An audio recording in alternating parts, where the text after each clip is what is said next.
ये कहानी मेडल और ट्रॉफीज की नहीं है भाई। सिर्फ ये कहानी है सुबह 5 बजे के ट्रेनिंग सेशन के बाद ट्रैक पे टपकते हुए पसीने की। स्प्रिंटिंग में स्टेरॉइड्स का क्या रोल है? तुम जो एथिकली इसको गलत समझते हो। काफ़ी लोग स्टेरॉइड्स लगाते हैं इतनी स्पीड अच्छी स्ट्रेंथ वेट करने के लिए। हर एथलीट लेता है स्टेरॉइड्स, मैं इसलिए इसी से अवॉइड करता हूँ। कैली मोर्नो का प्लेयर था, तो उसको मेरी 100 मीटर में फर्स्ट पोजीशन आ गई। मुझे लगा मैं कुछ कर सकता हूँ। खैर मैंने हार नहीं मानी, मैंने फिनिश की पूरी रेस, लेकिन लंगड़ाते मैंने फिनिश कर ली। लेकिन ग्लेन मैक्सवेल बन गया तुम। बिल्कुल, लेकिन क्या कहते हैं, हमने क्वालिफाई कर लिया था फाइनल के लिए, लेकिन मैंने रन नहीं किया। तुमको अब तक कोई इस तरह की गवर्नमेंट या प्राइवेट सपोर्ट नहीं है? बिल्कुल भी आज तक ऐसा कोई स्पॉन्सर नहीं मिला। हालांकि हमारा जो ट्रैक है एनसीसी ट्रेनिंग कोचिंग सेंटर, वहाँ पे अभी तक ट्रैक पुराना बिछा हुआ है। बहुत बुरी हालात है उस ट्रैक के। हम लोग वहाँ ट्रेनिंग करते हैं, बस हम ही पता है वहाँ पे स्पॉन्सर्स कौन करेगा। हम तो इस चीज़ के देखते हैं।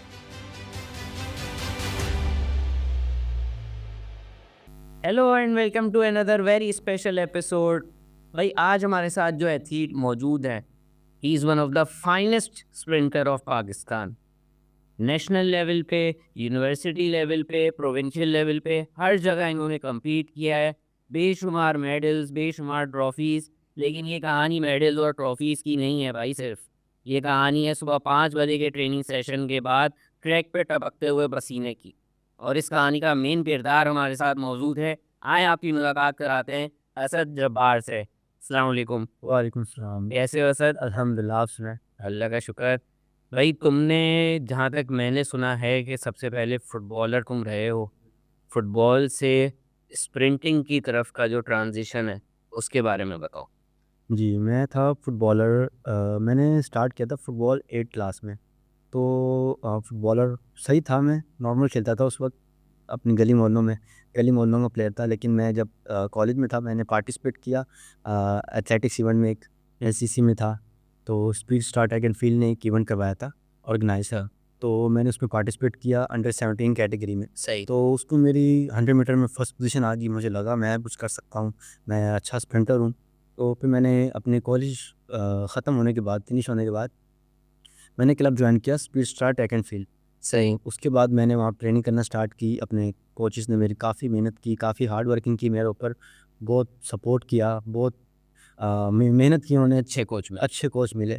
तो फिर मैं उस आहिस्ता आहिस्ता ट्रेनिंग करता अच्छी सी ट्रेनिंग की, पार्टिसिपेट किया। भाई तुमने फुटबॉल से स्प्रिंटिंग की को जो है ना अपना कैरियर बना लिया। बिल्कुल, क्योंकि एथलेटिक्स में थोड़ा अच्छा हो गया था मैं ट्रेनिंग के साथ साथ करता।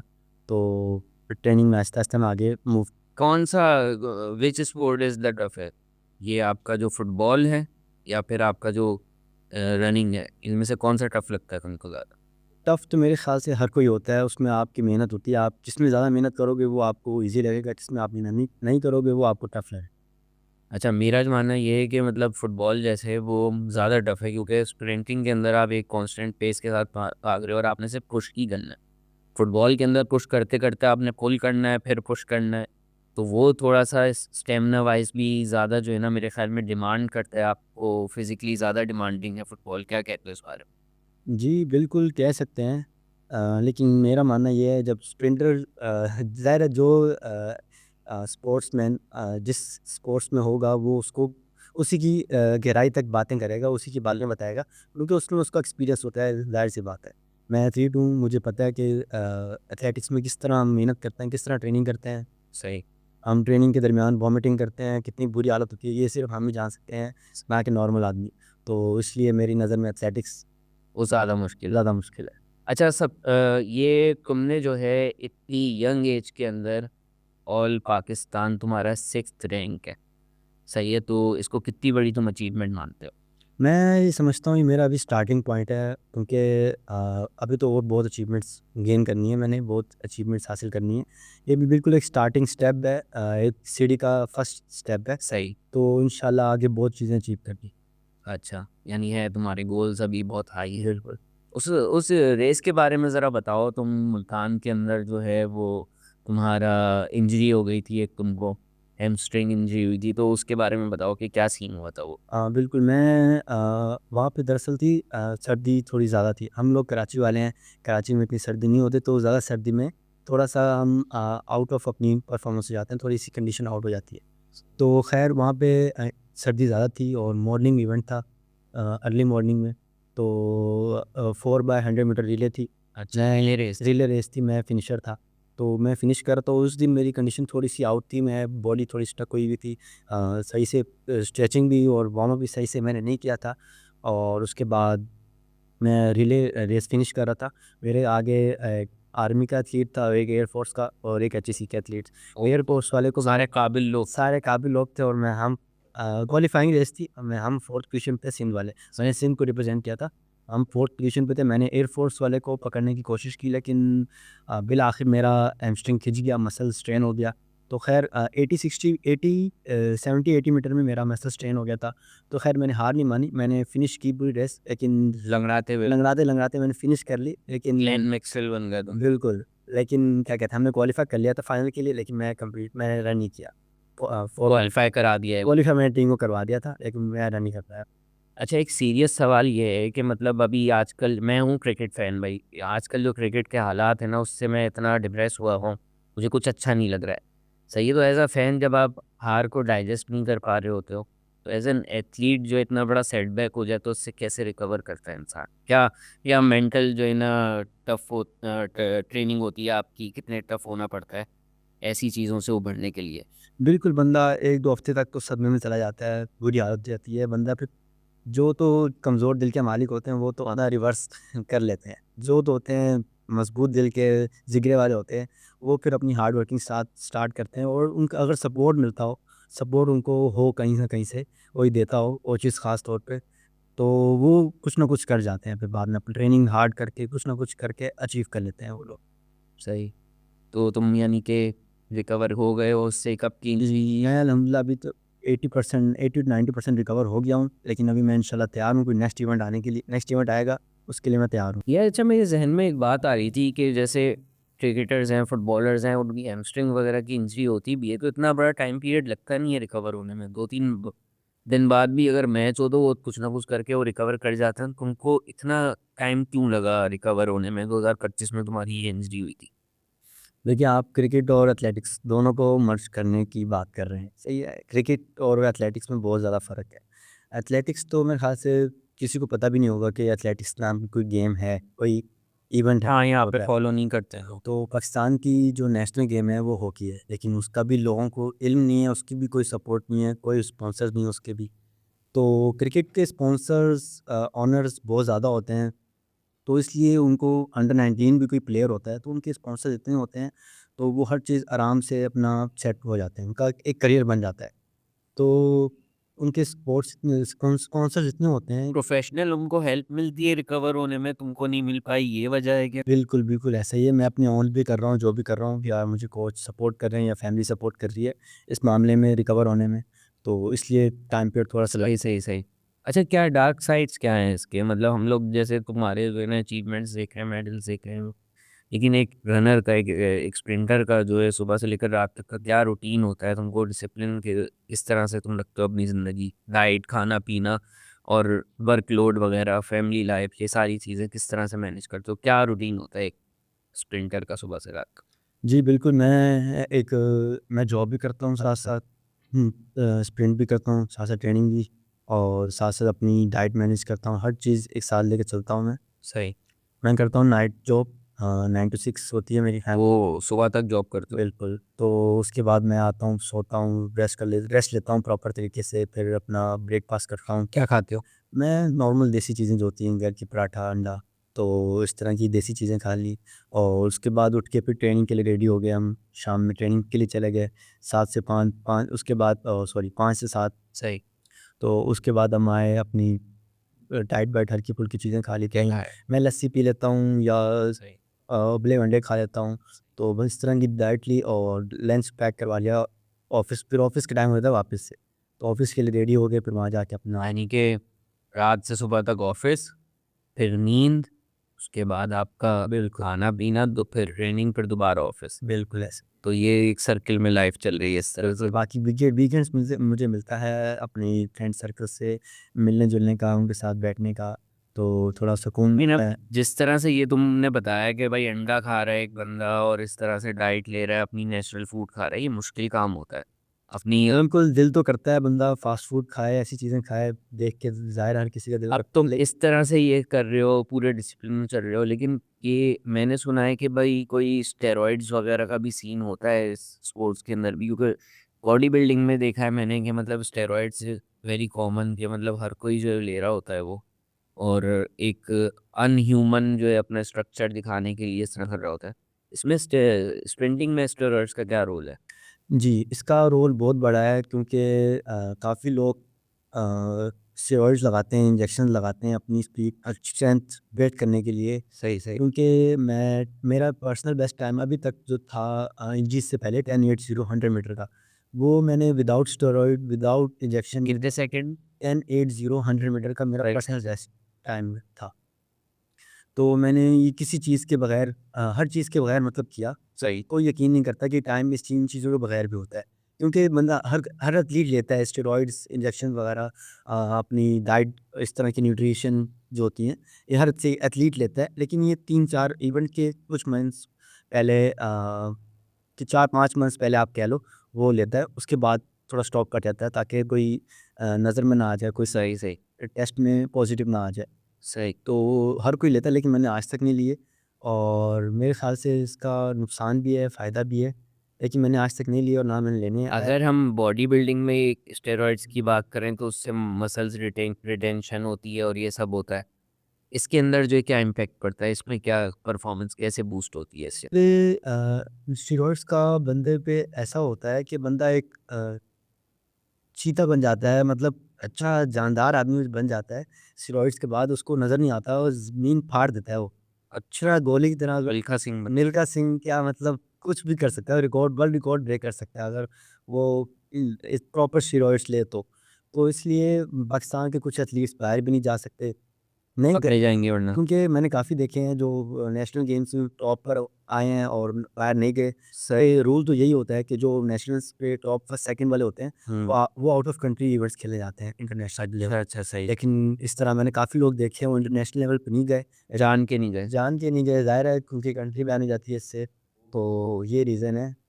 तो अच्छा, तुमने अब तक स्टेरॉइड्स नहीं ली, इसका ताल्लुक जो है वो मोरालिटी से है कि भाई तुम जो है एथिकली इसको गलत समझते हो, या फिर जो है तुमको डर लगता है कि कोई चीज़ इंजेक्ट करते हुए अपने अंदर? मुझे दरअसल डर लगता है बाद में इसका कोई साइड, वरना मॉरली कोई मसला नहीं है। नहीं नहीं, नहीं उसका भी मसला है, लेकिन साइड इफ़ेक्ट इसका मुझे काफ़ी लगता है कि साइड इफ़ेक्ट होगा बाद में, क्योंकि बंदे को उस वक़्त तो बड़ा अच्छा-अच्छा फ़ील होता है। सही। बंदा तो हवा में उड़ रहा होता है कि ये चीज़ लगी है, बंदा लग रहा है कुछ, लेकिन बाद में इस चीज़ का बहुत नुकसान होता है। मैं इसलिए इस चीज़ से अवॉइड करता हूँ।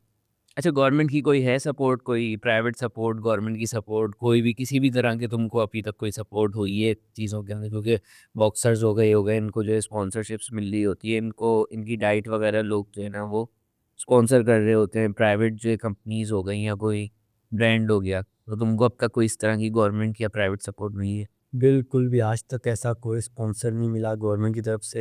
एथलेटिक्स में है ही नहीं अब तक, कोई कॉन्सेप्ट ही नहीं है अभी पाकिस्तान। तक कोई, हालाँकि हमारा जो ट्रैक है NCC national training coaching centre, वहाँ पे अभी तक ट्रैक नहीं सही बिछा। ट्रैक पुराना लगा हुआ है, पुराना बिछा हुआ है, बहुत बुरी हालात हैं उस ट्रैक के, खड्डे हुए हैं दरमियान में, अगर आप देखना चाहें वहाँ पे बहुत बुरे हालात हैं। हम लोग वहाँ ट्रेनिंग करते हैं, तो बस हमें पता है वहाँ पे स्पॉन्सर्स कौन करेगा, हम तो इस चीज़ के देखते हैं। हम देखो बियॉन्ड द स्पोर्ट्स तो पूरी कोशिश करेगा कि भाई इस तरह के टैलेंट्स को आगे प्रमोट करने की। हम तो जो है आखिर तक जाएंगे। Let's see what happens. हाँ, मुझे ये बताओ कि वर्चुअल यूनिवर्सिटी के अंदर तुमने जो है ना एडमिशन लिया, उसके बाद उनकी तरफ से तुमने स्पोर्ट्स में भी कंप्लीट किया, तो वो एक्सपीरियंस कैसा है? वहाँ के तो सुपरस्टार हो गए, तुम यूनिवर्सिटी में जाते होगे तो लोग जो है आते हैं, रिकग्निशन मिलती है एक छोटे लेवल पे ही सही। वो मेरा one of the best achievement है लाइफ का। अच्छे उन्होंने मुझे इतना प्रोटोकॉल दिया, इतना अच्छा इनिशिएटिव था इंटर यूनिवर्सिटी में, उन्होंने जिस तरह मेरी केयर की, जिस तरह सपोर्ट किया, इस तरह मुझे आज तक इस तरह किसी ने नहीं किया।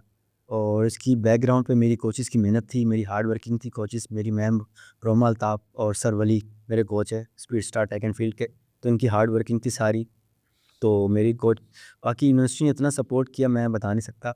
बस मैं अभी नेक्स्ट इंटर यूनिवर्सिटी आने वाली, मैं उसका वेट कर रहा हूँ, उसके लिए रेडी हो रहा हूँ।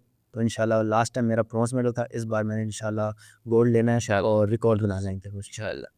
फैमिली का क्या रिएक्शन है इस चीज़ पे? लोग आजकल ब्रेनियक्स बना रहे हैं अपने बच्चों को कि पढ़ो पढ़ो, सीए करो और ये करो वो करो, एक्सेल शीट्स के आगे अपनी ज़िंदगी गुजार दो।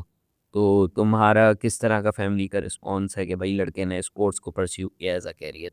देखें पाकिस्तान में आपको भी आइडिया होगा कि किस तरह स्पोर्ट्स की कदर की जाती है और टैलेंट की कदर की जाती है क्रिकेट के अलावा। तो हमारे पेरेंट्स भी ज़ाहिर है एक्सपीरियंस वाले हैं, उनको भी आइडिया है कि क्या चीज़ अच्छी है, क्या चीज़ बुरी है, वो हमें अच्छा ही मशवरा देंगे अपनी तरफ से और देते हैं और देते ही रहेंगे। ज़ाहिर है हमारे पेरेंट्स हैं, अच्छा ही सोचते हैं बच्चों के लिए। तो ख़ैर फ़ादर तो इस चीज़ के अगेंस्ट थे क्योंकि इस चीज़ में कोई करियर नहीं था और कोई अपॉर्चुनिटी नहीं थी, तो इसलिए फ़ादर मना करते थे। लेकिन मैं ख़ैर छुपके से भाग जाता था बाइक लेके अब्बू की, तो ट्रेनिंग के लिए चला जाता था। लेकिन आहिस्ता-आहिस्ता मैं फिर अ, मतलब टाइम टाइम हो गया था मुझे करते-करते, तो अब्बू ने कहा सही आप कर लो ट्रेनिंग, अपनी मेहनत करो, साथ-साथ स्टडी भी। अब्बू ने ये सही है, यानी तुमने स्टडी कंटिन्यू रखी, ये कोई जॉब। नहीं था कि जॉब भी कंटिन्यू रखी थी और ये अगर तो मैनेज कर सकते हो तो आप करो कंटिन्यू, मसला नहीं है। तो मैंने खैर तीनों चीज़ें एक साथ मैनेज की और इसके बाद मैं अल्हम्दुलिल्लाह जी स्टेज पे हूँ। अच्छा, असद जब्बार का लॉन्ग टर्म और शॉर्ट टर्म गोल क्या है? अब तुम्हें पता है सारे हालात, स्पॉन्सर इतनी आसानी से नहीं मिल रहे, तुमने आगे जाना है इस फील्ड के अंदर, तो क्या गोल है तुम्हारा? देखिए मैं फ़िलहाल तो इंजर्ड हूँ अल्हम्दुलिल्लाह, बस कुछ वीक्स तक, कुछ मंथ्स तक रिकवर हो जाऊँगा। नेक्स्ट इवेंट में इंशाल्लाह मैंने इंशाल्लाह। प्रॉपर माइंड बनाया हुआ है कि कुछ करना है, कुछ अच्छा अचीव करना है। तो इंशाल्लाह उसके बाद अगले गोल्स यही हैं कि हम नेशनल्स में अपनी पोजीशन लेंगे, नेशनल में नज़रों में आएँगे लोगों की, तो उसके बाद फेडरेशन हमें सपोर्ट करेगी, फिर इंटरनेशनल इंटरनेशनल इवेंट्स आएँगे। कॉमनवेल्थ गेम्स मेरा सही सही। फर्स्ट टारगेट है, तो उसके बाद हम मेरा मेन टारगेट है ओलंपिक्स। तो इंशाल्लाह ओलंपिक्स में जाना है। बहुत अच्छे बहुत अच्छे बहुत अच्छा, तुमने यानी तुम्हें पूरी तुमको जो है ना सीढ़ी की जो है ना नहीं, एक सीन मैंने बनाया हुआ, मैंने आहिस्ता-आहिस्ता चढ़ना है। कि पहले नेशनल्स है, फिर कॉमनवेल्थ है, उसके बाद इंटरनेशनल है। सही। मुझे बताओ कोई रोल मॉडल है जिसको तुम फॉलो करते हो? कि जाहिर सी बात है हर फील्ड के अपने रोल मॉडल्स होते हैं, हमारा कौन कौन है रोल मॉडल? बिल्कुल मेरा रोल मॉडल एक ही एथलेटिक्स में उसेन बोल्ट, क्योंकि उस बंदे की जो हार्ड वर्किंग है मैंने वो आज तक किसी एथलीट, किसी स्पोर्ट्समैन की अच्छा। नहीं देखी। क्योंकि उस बंदे ने 0.30 माइक्रो सेकंड कम करने के लिए 4 साल मेहनत की। लोग तो सिर्फ़ वो 10 सेकंड देखेंगे, 9 सेकंड सही। देखेंगे, 10 सेकंड लेकिन वो की। 4 साल की मेहनत नहीं देखेंगे। तो ख़ैर मेरा मेन रोल मॉडल वही है, उसको मैं कॉपी करता हूँ, उसको फ़ॉलो करता हूँ, हर चीज़ वही है। बहुत अच्छी बात है। कोई जो रेस शुरू होती है उससे पहले कोई रिचुअल है तुम्हारा, कोई सुपरस्टिशियस, कोई ऐसी चीज़ जो तुम करते हो? बिल्कुल मेन चीज़ यही होती है क्योंकि डायरेक्ट तो हम स्प्रिंट नहीं लगा सकते ना, हमें उससे पहले अपना वार्म अप करना होता है, प्रॉपर तरीके से राउंड्स लगाने होते हैं ग्राउंड के, फिर प्रॉपर स्ट्रेचिंग करनी होती है, बॉडी को थोड़ा वार्म करना होता है, तो उसके बाद हमें कोऑर्डिनेशन करनी होती है ताकि हम थोड़ा स्टेप्स लें स्प्रिंट करते वक्त, मसला ना हो, इशू ना हो। क्योंकि वो जो मैंने आपको बताया था मेरी इंजरी हुई थी, उसमें मेरा यही प्रॉब्लम था, मेरी proper stretching, proper warm up, proper coordination नहीं थी, तो इसकी वजह से मेरा मसल स्ट्रेन हो गया था। तो ये चीज़ लाज़मी होती है हर एथलीट के लिए, मेरा मशवरा है कि हर चीज़ हर एथलीट के लिए ये चीज़ बहुत लाज़मी है कि पहले वार्म अप, स्ट्रेचिंग, कोऑर्डिनेशन लाज़मी हो। तब वो इवेंट में खेले, पार्टिसिपेट करे, हत्ता कि कोई भी गेम हो, सही। लेकिन ये चीज़ लाज़मी है। सही है, वार्म अप हाँ ज़रूरी है। ये जो लाइन होती है जहाँ से तुम लोग स्टार्ट करते हो, एक साउंड होती है जिसके बाद तुम लोग फिर भागना शुरू करते हो। तो इतना ज़्यादा जो है आइडिया कि मतलब साउंड के बाद ही भाग रहे हो, कोई हल्का-सा भी आगे थोड़ा पहले भाग जाए तो वो पकड़ में आ जाता है, कुछ हो जाता है। तो ये इसका भी ट्रेनिंग होती है कि मतलब पहले ना आगे निकल जाएँ, इसके पीछे कितनी जो है ना वर्किंग होती है, क्योंकि एक-एक माइक्रो सेकंड काउंट होता है इस स्प्रिंटिंग के खेल। बिल्कुल, बिल्कुल रिएक्शन सेकंड पे इस पे वर्किंग होती है। ये ब्लॉक स्टार्ट्स हमारे कोचेज़ बहुत मेहनत कराते हैं, सही। ख़ास तौर पे इस पे, क्योंकि आगे तो आहिस्ता-आहिस्ता एथलीट की रेस बन ही जाती है। लेकिन इस पे बहुत वर्किंग होती है ब्लॉक स्टार्टिंग। पे, ब्लॉक्स बिल सही। क्योंकि यही माइक्रो सेकंड्स होते हैं, यही रिएक्शंस टाइम होता है बंदे का, यहीं से बंदा आगे बढ़ता है और यहीं से पीछे हो जाता है बस। सही, सही। भाई कोई यंग एथलीट्स जो हैं उनको कोई पैगाम दो तुम, कि क्या कहना चाहोगे पाकिस्तान के जो एथलीट्स हैं उनके लिए, जो इस फील्ड में आना चाहते हैं? बिल्कुल यही कहना चाहूँगा मैं कि डिसिप्लिन, डिसिप्लिन आपका अगर होगा तो आप नामुमकिन चीज़ को भी मुमकिन कर सकते हो। क्योंकि कोई चीज़ नामुमकिन है ही नहीं इस दुनिया में, सही। हर चीज़ मुमकिन है, बस आप करने वाले बनो उसको। भाई बहुत अच्छा लगा तुमसे बात करके भाई असद, और मुझे काफ़ी खुशी होती है कि जब मुझे अपने काम के सिलसिले में तुम जैसे एथलीट्स के साथ मिलना होता है। And you are still very young and you have long way to go. We wish you all the very best. और बियॉन्ड द स्पोर्ट्स जो है वो तुम जैसे एथलीट्स को प्रमोट करने के लिए आखिरी हद तक जाएगा, ये मेरा वादा है तुमसे। Thank you so much for doing this. तो भाई दिस वाज असद जब्बार। और आप लोगों की सपोर्ट की ज़रूरत है। जो क्रिंज कंटेंट बनाते हैं उनके फॉलोअर्स जो है वो अनगिनत होते हैं, और इस तरह के जो एथलीट्स हैं जो डिज़र्व करते हैं आप लोगों की सपोर्ट, तो आएँ, आगे बढ़ें। बियॉन्ड द स्पोर्ट्स अपना काम कर रहे हैं, आप अपना काम करते रहें, ऐसे लोगों को प्रमोट करते रहें। जल्द मिलेंगे एक नए सुपरस्टार के साथ। अपना ख्याल रखिएगा। अल्लाह हाफ़िज़।